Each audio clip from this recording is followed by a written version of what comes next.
Hey everybody, it's Lee, and this is Let Us Say It For You. So I'm gonna do 2 episodes tonight. You're gonna see this episode and the next episode in the same outfit. Just be happy I'm doing it, okay? Because it was this close. I was supposed to start the episode like 3 hours ago, but then the BET Awards kind of caught me off guard. They were really fucking it up, and then I just kind of got lost in that. But I stopped. I stopped because I have to get this done. I'm sleepy and I have work in the morning. So let's start off. I have to try to go back to some things I wanted to cover the week before last that I didn't get to cover. The week before last was the week bringing in Juneteenth. So happy belated Juneteenth to all the Blacks out there. I am very vocal about Black people being very celebratory about this holiday. 4th of July ain't got shit to do with us. I said what I said. Okay. When 4th of July happened, I made a video about it. I posted it every single day before Juneteenth. But 4th of July, America got its independence in like 1970 something. Don't quote me. I don't remember, but 1970 something. And Juneteenth was in 1986, I think, or 1965, I think. So either the point is, when America got its independence, Black people were still slaves. All that fucking fireworks and shit had nothing to do with us. We were very much so still in the struggle. So I just want us to put a lot of emphasis on Juneteenth. So I wish I could have made an episode that week, but I was going out of town that week. I was going to Jamaica and it was just really hard. And Juneteenth, June 19th, is also 3 years of the podcast. So I did post that on the podcast page, but I didn't get to do the episode because I was so busy. And that's the struggle. And I was trying to get Micah for the podcast episode. And I'm like, y'all kill me with that because I literally see Micah like 3 times a week. I talk to Micah every day. We just be busy, you know, her baby, he like almost kind of walking. He got teeth and shit. It's just a lot. So I'm sorry. But I'm trying to do better. So happy Juneteenth, happy belated Juneteenth to all my Black people. I love you, I love you, I love you. Shout out to you guys. I hope you did something. And if you didn't, don't worry about it because God willing, we will have Juneteenth again next year, right? It is now a holiday. I used to take off work, but I get it off now. So I celebrate, you know what I mean? I'm not a big fireworks popper, it freaks me out, but I do like them kind of. So I try to, do it. So either way, I just hope you guys had a really good Juneteenth. And again, it's been 3 years of the podcast. So thank you so much. Thank you so much. Thank you so much from me, from Big Mike. I just really appreciate the people that I have. Thank you, Jones. Shout out to Jones. And hey, Trail. Hey, thank you, Trail. Thank you guys so much for 3 years. We would have had way more episodes if we were consistent, but I'm trying to be like a new me, new bitch, right? So I'm doing better, okay? I'm gonna do 2 episodes tonight real fast. So anyways, thank you guys so much for 3 years and happy belated Juneteenth to all the Black people out there. I love y'all. All right, I'm gonna breeze through these because the next episode is the one that really got everything I want to talk about. So I'm gonna try to get through this. All right, so Kevin Gates, right? I'm not a huge Kevin Gates fan. I'm not a fan of people that I feel like are just rude for no reason or just mean for no reason. And I never knew much about Kevin Gates, but he rubbed me the wrong way one time when I think it was Angela Yee or some other interviewer was trying to like touch his hand or something. And he was like, for a lack of, I can't remember exactly what he said, but it was basically like, bitch, don't touch me, you're unclean. It was kind of like that. And I was like, well, damn, bitch, what you came up here on my show for if I can't even shake your hand or if it's not even a hug? And I'm very big on not invading people's privacy, if you will. Hey, everybody on TikTok. Sorry, you guys are a little further away. It's hard to interact with you. But I understand wanting your personal space and all that, but I just felt like he was rude with his delivery. And then a little bit after that, he had that whole debacle where he literally kicked a bitch in the face.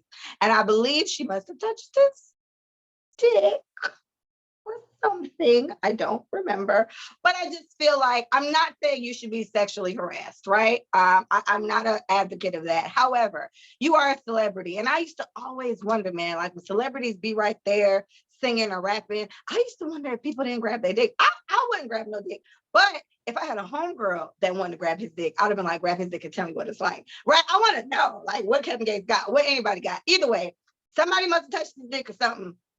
He kicked the shit out of this girl. And I think he went to prison for it for like a year or a couple months or something. They sent him away because he did it. And my thing was, I just feel like you can't be kicking bitches in the face, Kevin Gates. So ever since then, Kevin Gates has been kind of rocky for me, but I always admired his relationship with his wife, right? It seemed like this beautiful woman, Drika, and Mr. Gates had a really nice situation. And I was like, all right, cool. So then imagine my fucking surprise. When I see JoJo is from Love and Hip Hop Miami. I didn't even watch that. I think it's still on, but I don't even watch it that much. I try to, if I can catch up, I'll catch up. And I remember her from the show, and he's apparently with her. So I was kind of looking at him like, what is this? What are you doing? I thought your wife was your temple and all this other shit, right? So how do we go from there to now we're fucking somebody else? So I did also hear, or I guess I looked at the comments, and fans of his said, y'all act like him and Drinker didn't say they had an open marriage from way back when. So I was like, oh, well, I guess that's why you say it people business. So they did post a couple of things. And then, so while I'm sitting here feeling a little annoyed by his antics, I saw a little bit after that, I saw him with Drika. They were like hugged up like just recently, like 2 days ago. And I was like, okay, well, it seems like they worked it out. But a little bit before that, like last week, he came out with a freestyle talking about all this shit he wanted to do to Ruby Rose and Beyonce and Nicki Minaj, the last two of which are married women, right? And then Ruby Rose, her reply was, Kevin Gates freaky as hell, which he does seem very freaky. There's a guy that likes me that really likes Kevin Gates. And I just feel like that's the type of shit he'll say to me. Like, I want to drink your bathwater. I want to eat your pussy from the side. I'm like, I mean, you can eat it. Okay.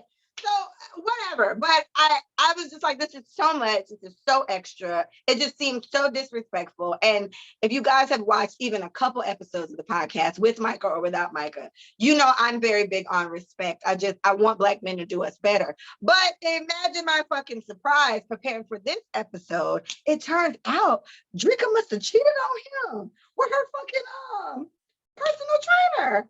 So I was like, okay, well, okay. I'm not saying it's okay, right? Because it's wrong. Cheating is wrong. So shame on her. He came out with a verse after him and the JoJo girl hit the scene. He was like, I made the Drika song to protect her image. And apparently Drika must have cheated on him or something. So I don't know. The point of me bringing this all up was just to point out that they are yet another example of relationship goals that people love to have. And their relationships be fucking weird, right? I won't go as far as to say it's fucked up, as she apparently fucking her personal trainer and he apparently fucking JoJo, and they were just hooked up kissing with the kids 3 days ago. So apparently it works, but this is very familiar. This is given Will and Jada, and look how fucking far from grace they have fallen, bitch, because Jada worked my fucking nerves. I just talked about Jada like 2 episodes ago, I think, or maybe last episode, I don't know. So all that was to say, everything that glitters is not fucking gold. Every old metaphorical analogy that your grandparents, your teachers, anybody has ever given you saying everything ain't what the fuck it seems like. I don't know what the fuck Mr. Gates and Mrs. Gates got going on, but everybody fucking other people and also fucking each other. And it just seems very messy. So I'm just saying, just adjust those goals, guys. These couple goals. Beyonce and Jay-Z, a lot of people think they're couple goals. I mean, I guess. I don't know. I don't have a couple goal. If you can show me a couple that personally really likes each other, I just want to like my nigga. I want to really like my nigga. I'm gonna love him, right? But I want to like him. I want to like being around him. Like I would like my nigga to be laying on my bed right there while I'm doing the podcast. This is the type of relationship I want. So if it's not that, then you can miss me with it. I really don't care about the gold and the glitter. Gucci and I don't know, I always say her name right. Keisha, it's Keisha, right? Keisha Kier. First of all, shout out to Keisha because she's Jamaican, blah, blah, blah. But look at what the fuck she had to go through, bitch, to be Mrs. Mrs. fucking Gucci. I just felt like, I don't know if I'm gonna hold you down.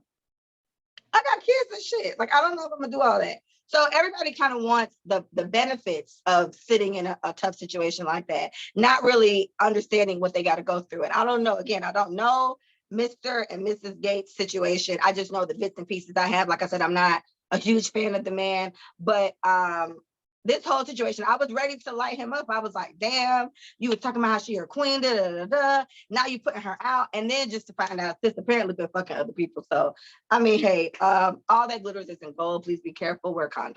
That's the best advice I have for that. No one know anything about those people. See, we don't know what the fuck they be doing. Oh, y'all, this filter is too much. I don't look crazy to y'all. What about that? A little better? Yeah. Okay, so thank you. All that glitters isn't gold. Get your shit together. Carisha Please.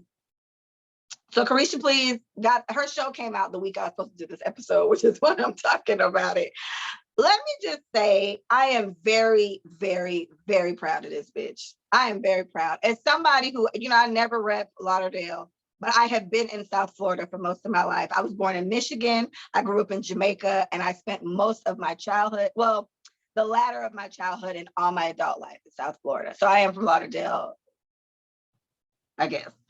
I'm so proud of her and JT, just for, but especially Carisha in this type of situation, because I would have never pegged her to have her own TV show and do this. And the bitch first guest is billionaire Dick Diddy, right? On his motherfucking network. I just feel like we have to congratulate Carisha. I still have not watched it. I've just been seeing snippets of it, but I just, on a more sentimental note, she is an inspiration to a lot of young girls in Dade. You know what I mean? In Dade County, if you're not from Florida, we have the only counties I know about is Dade, Broward, and Palm Beach. I know some more up north. I don't know those. So she's from Dade. She's from Dade, I believe. And I'm just really proud of where she's come. She's never changed who she is. She still talks, as everybody knows, the new lingo is we go together real bad. I'm proud of the bitch real bad. So I want to watch the episode. Santana has to be on an episode. There's no way, because he's the one who did the Carisha Please and their little viral videos that would go around all the time. So I just feel like, round of applause to Carisha. I know there was a snippet that came out after her interview with Diddy, her episode with Diddy. I saw an interview from her. She was like in her dressing room and she was like, everybody mad at me because I was like, I don't want to be married. She was like, I don't want y'all situations. I know a lot of y'all husbands that's cheating. A lot of you bitches that's miserable. Just basically saying she's in her 20s, she's young, and she wants to date billionaire dicks and get billionaire dick things, right? And I just feel like more power to you, Carisha. More power to you. Don't let nobody tie you down. Ray J voice. Just do your thing. So I think I'm gonna watch it tomorrow while I'm at work. And I would assume another episode has come out since then, I would like to think. So I feel like that should be interesting to watch, but I'm very proud of her. I think it was very fucking cute. I love how Diddy is like really supporting the bitch. Oh my gosh. And let's take a moment of silence for the little Asian bitch he was talking to. Now, I feel bad for her a little bit, but I usually don't get very invested in women that sign up to be one of many, right? When you sign up to be like a part of the cattle or like a bitch on the team, then this is just kind of what happens, right? You just kind of rotate through their bitches. So I'm sorry, but I mean, Carisha's cooler, right? She seems very authentic. She talk like this, and this how she talk. Nails be long as fuck like mine. I mean, whatever it is that they got going on, they like. And I feel bad for that girl that she kind of feels booted out. But sis, sorry. All right. Next. I want to do a quick thing on Keisha Cole. I've been meaning to talk about Keisha Cole for a while. Now, I love Keisha Cole as much as the next guy. My favorite Keisha Cole album is her very first album. I know damn near every song on that album. I Changed My Mind is my fucking song. I think that was her very first single. Shine was on that, if I'm not mistaken. Okay. So over the years, Keisha Cole has been such a yamhead. Such a yamhead. And yamhead is basically a term Jamaicans use for women that are doing stupid shit over niggas. And I wrote the yamhead situations down. Keisha's been a yamhead for Birdman. She's been a yamhead for Bow Wow. She's been a little yamheadish for Jeezy. And then the latest one is AB, right? And AB is attractive. He's a handsome Black man. I do think he has mental issues. I feel like he need help. The shit he be doing just doesn't correlate with the guy that's all the way there. That's how I feel. But he is fine as fuck. And apparently he's a good football player. But he was so disrespectful in his conversation with her, or that little interaction on the internet like 2 weeks ago. And I was just so disgusted with it, because these are the type of interactions I talk about. These are the type of things I complain about, which is why I be so mad at Black men that they feel comfortable handling us any type of way. But on the flip side, Miss Cole, I don't understand why she just be so open with these niggas like this. Like, just out in the open, please forgive me. You don't really mean this. Like, girl, for what? You're Keisha Cole. You're Keisha Cole. I know niggas right now that would give up all their little money just to know you. You know what I mean? If you don't want these niggas, but the niggas you want don't seem to want you back. Apparently, she asked Jeezy to marry her one time, and I don't think he was rude about it, but Jeezy was like, I can't do it. Now look at him. He married as fuck with the Asian girl and their little mixed baby. So it's kind of like I want better for Keisha, right? I want a better situation for Keisha. And I also don't feel like, oh, something got to be wrong with her because she can't keep a man. I don't think that's the case. You guys seem to underestimate that little thing where when there are women that do have their own, there's only so much bullshit they may want to put up with. I feel like Keisha, in her yam head tendencies, she probably puts up with a lot more bullshit than your average bitch for whatever reason, but you are that bitch, Miss Cole. So you don't have to do this. AB wouldn't be able to even, he would never be able to feel the warmth of my pussy ever again. Ever. Like, none of them. Like, the moment you get disrespectful, I don't even know what to do with you. So it's just a special prayer out there for Keisha Cole. I hope she figure it out. But I hate to see my good sis go out sad like that. And she seems like she goes out sad over niggas a lot. And I don't get it. Because she too fun. And then that'd be the thing too. Women who maybe feel like they may be a little overweight, or they maybe feel like they're not as attractive as the next girl, don't ever feel like, oh, what is it about me? Keisha Cole fine as fuck, and she can sing. And as far as we know, she has money, and niggas still trying her every day. So please, sis, it happens to us all. Okay? All right, next. I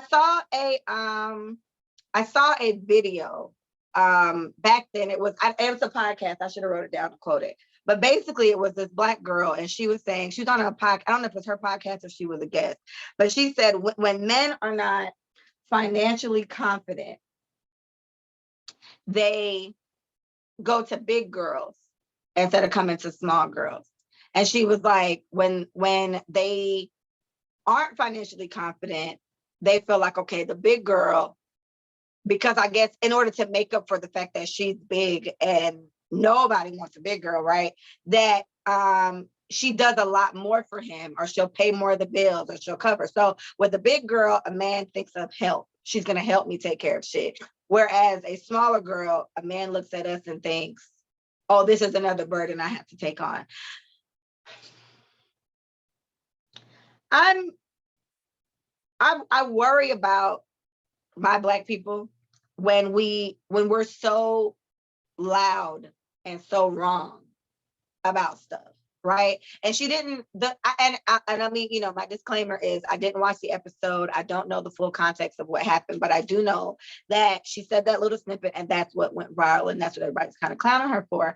And I feel like that's insane. I think that's insane to say, because a woman that just weighs more than you, she's a nigga's backup plan, or she's the one he goes to because she'll take care of him. And because we so skinny and so fine, I guess, bitch, that, well, I guess it doesn't matter, because she's also saying we're at a disadvantage because we're smaller than your average big girl. I just feel like the ignorance surrounding her statement should be addressed. I'm sure she got dragged by multiple people, big and small, because it just doesn't really seem like a valid thing. But then I posed the question, does she feel the same in reference to unattractive women, right? Does she feel like unattractive women also get the guy over attractive women because she's easier to deal with? right? You know what I mean? To make up for, I don't know. It's like, I guess I need to see the context of where she was coming from with it, but sis sounded very confident and she sounded very secure in the shit that she was saying. And I just felt like that's insane. You know, to automatically just put that down to big girls because you're big and because nobody wants you. The men that do come to you only come to you because they're the ones that don't want to do the work to get more money. So I did hear a part of it. She said, instead of just staying to yourself, and for men anyway, she was like, instead of the man just staying to himself and saving money so he can get financially stable, he just has to be up under somebody, which I do agree with. Men can't ever be alone. A lot of y'all cannot be alone. So instead of just waiting until you are financially stable and you can have a girlfriend, I guess, you just run out to the first big girl you see. I don't know what guys she's talking about either, because I know a whole bunch of niggas and I don't know any of them running to big girls unless they want to. You know what I mean? It's not because they're just more financially stable, and it's not because big girls just gonna put up with shit. I have a few big girls that are good friends of mine, and they don't take fuck shit just as much, maybe even less than I do. You know what I mean? So I just feel like her statement is, it sounded ignorant. The part that went viral is ignorant, but as we learned from Kevin Samuels, rest his soul, that's kind of what sells. The fucked up part or the controversial comments in reference to other Black people, that's what kind of seems to work, and that's what kind of seems to get the plays and get you the viral moment. But now you're known as that girl. You're known as that girl that was saying disparaging things against big girls, and you're known as that girl that I guess was saying disparaging things against Black men. So I don't know. I don't know how. I don't agree. I don't agree with Miss Mama's statement, but you know, shout out to her. Santana, Saucy Santana. So Saucy Santana, the week I was supposed to do this episode, he got in trouble for old tweets that he made in reference to Blue Ivy. And I don't remember. I read them, but I don't remember all of them. I know he was just saying like Northwest is way prettier, or she ate Blue Ivy up, or whatever, something like that. He's basically saying she looks better than Blue Ivy. That's the main one I remember. But he just made other fucked up comments. And the first thing I say is, I don't know why, you know, all moral shit aside, I don't know why people haven't learned. Every time somebody says something crazy about Beyonce and her fucking kids, it doesn't go well for them in the end. And JT also made some comments. I don't know. I think about, no, JT was talking about Cardi and shit like that. But these people who I would assume Santana and JT had no intention of ever being famous, I guess, because what the fuck did you think was going to come from these fucked up comments you were making in reference to people that would eventually be your peers? So I'm assuming these ignorant comments are just ignorant comments that were made at the time because it was funny to them, and now you're famous. Now you have to make up for it. I don't like his apology, if you can call it that, because it wasn't an apology, really. He just went off saying how y'all madder than Beyonce and Blue Ivy. You know what I mean? Y'all always want somebody to bow down to y'all and apologize to y'all. It's not.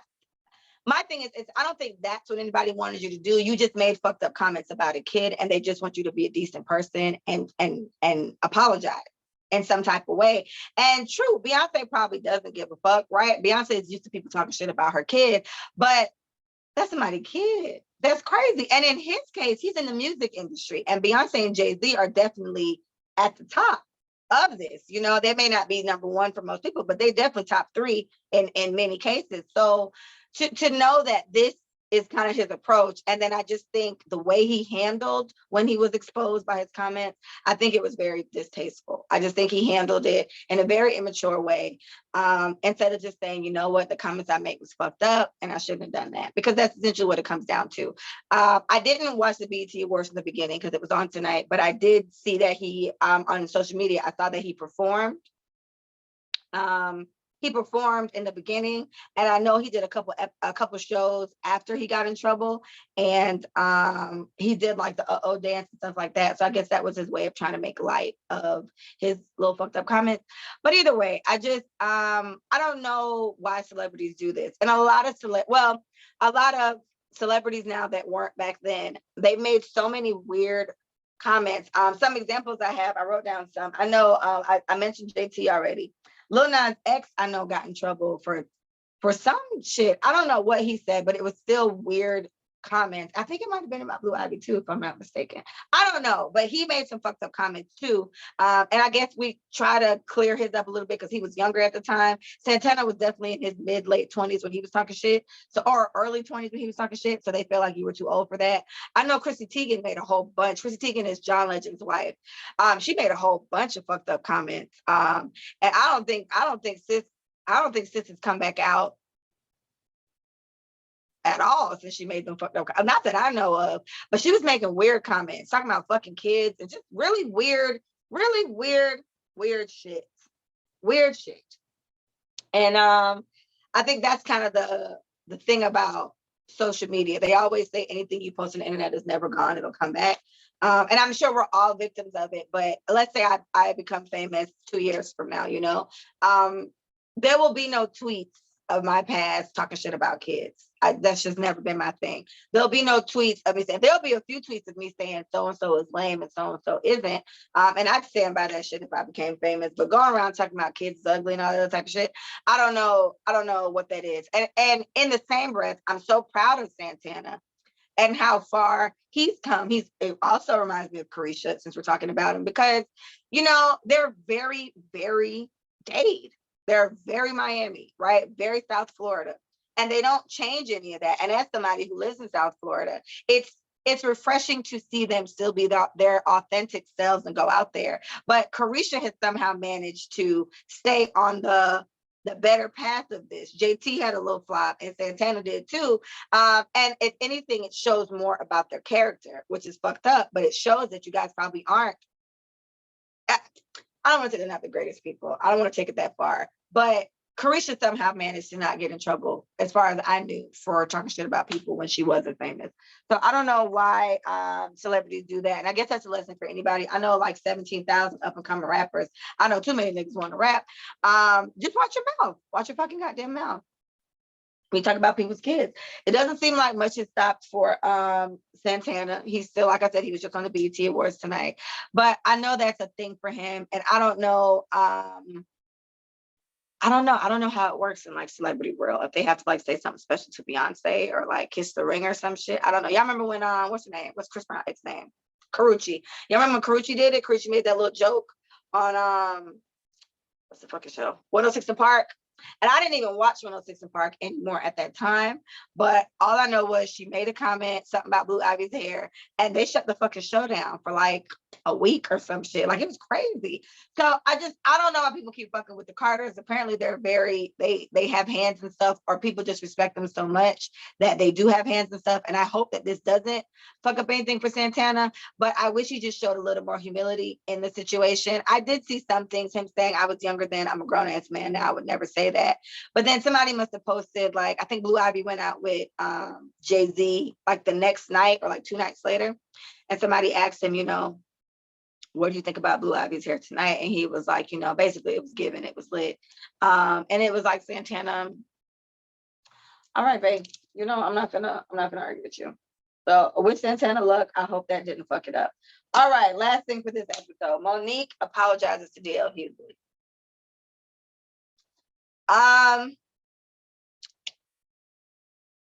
So I think his eldest daughter, she came out and she wrote a very eloquently put post, basically telling Monique to like go to hell, right?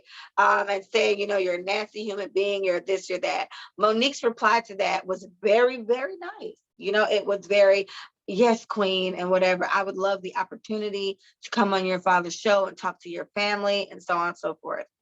And I feel like, again, like I said on, I think the episode before last, when I was covering this issue with Monique and D.L. Hughley, I get so annoyed by the hypocrisy that comes out of her mouth sometimes when it comes to situations like this. I'm not a comedian, so I don't know the difference between your onstage persona and your regular life persona, but you were yelling and screaming and yelling and screaming and asking this man's wife how she sucks his dick, just to then, and then bringing up a very traumatizing situation for his youngest daughter or one of his daughters, just to then now kind of like tuck your tail and apologize, talking all quiet like this with daddy or whatever the fuck. I just feel like if I was D.L. Hughley and his family, it would have been fuck you. Fuck you. Because I'm a firm believer in, I got this from Charlemagne. You can say whatever you want to say to somebody. You can't then tell them how to respond to it. And I feel like she did all this and had all these antics and then issued this this big apology just to after you did all this other fucked up shit. And it's like, no one feels anyway, at least I don't think, no one feels anyway about D.L. Hughley not wanting to hear that shit, because who gives a fuck? You sat here and brought up so many weird things. And again, kind of like what I said about Santana, what I said about Chrissy Teigen, what I said about the Lil Nas X guy, and even maybe JT. Things like this kind of show more about your character, who you are as a person, more than it shows anything about the person you're talking shit about. And to know that she went so low below the belt, especially in a situation where D.L. Hughley felt like he failed his daughter. And his daughter may have felt like he failed him, but he apologized. He took accountability for it. You can't then bring up something fucked up like that because you felt like something was done wrong to you. And from my understanding, that's one of the main reasons she was mad at Oprah, if I'm not mistaken. Oprah, I think someone in her family, molested her or something like that. And Oprah brought these people on her show. So if that bothered you, if your molestation situation bothered you, why would you then subject a younger Black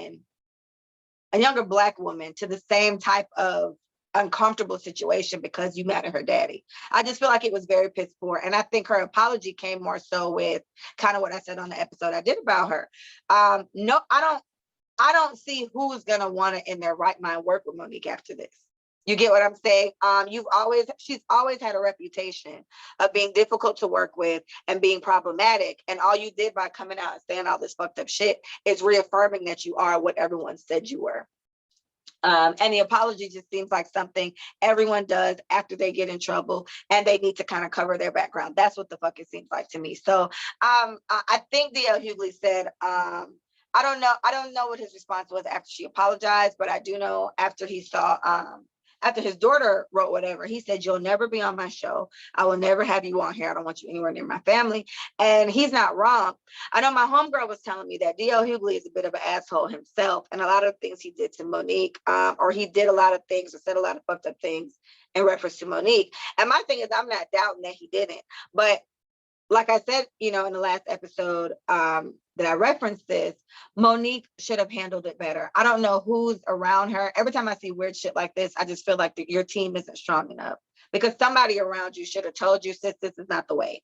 You know what I mean? Somebody around you should have told you. You should have went out there. You should have killed this shit. But when she took it to that nasty level, she showed a little bit of what everybody's been complaining with her about. And the fucked up part is, even if everybody lied on Monique, she gave the world so much ammunition with that little fucking show she put on and the things she said after that, that it's like, it don't even fucking matter.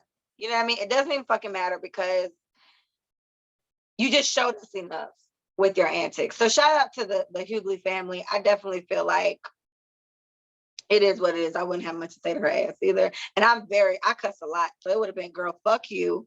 Right? I would have said it right on IG. And I would have just left it at that. And that would have been it. But you said some shit about my kid, bitch. We could fight. We could do a lot of fucked up things. All right. That is it for this episode. I had to make this one short because I got to do another one right after this. Again, I would like to say happy belated Juneteenth to everybody, all the Black folks out there, white people and others. If you would like to celebrate Juneteenth, sure.